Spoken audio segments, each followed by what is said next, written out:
Time for health conversations. Picnic and barbecue season offers lots of opportunities for outdoor fun with family and friends, but these warm weather events also present opportunities for foodborne bacteria to thrive. SSM Health Family Medicine physician and wellness coach Dr. Roopa Shah joins us this morning to talk about summer food safety. Good morning, Dr. Shah. Thanks for coming back. Yeah, thank you. One question I want to talk about first is why are foodborne illnesses common more in the summer than we see in other seasons throughout the year?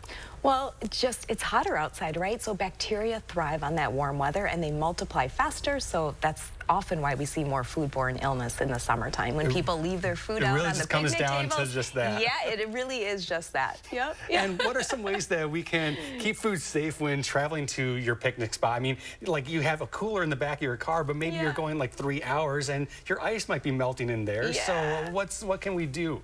Yeah, so sometimes separating coolers is what I recommend. Like, so keeping your cold beverages in one and then keeping your perishable items in another cooler can be really useful, and making sure you have plenty of ice packs and things to keep it cool. You really want to avoid, if it's hot outside too, you don't want to keep the food out for more than an hour if it's over 90 degrees. And that danger zone of food temperature we call between like 40 and 140. So you don't want to have it get too cold, you know, or get too warm. That's when we start getting those foodborne illnesses. And when we do finally make it to our picnic spot, yes, you know, you're probably out there and you have your food set up and maybe the kids are running around, and then maybe 30 minutes later they come back and they're like, I want some food now, but maybe your ice has then melted at that point. So what do you do when you actually are out at the picnic spot? Yeah, I think just making sure that someone is constantly checking it, replenishing it, and if it's been in the melted ice and stuff, maybe throwing it out and just not risking it is probably a good idea.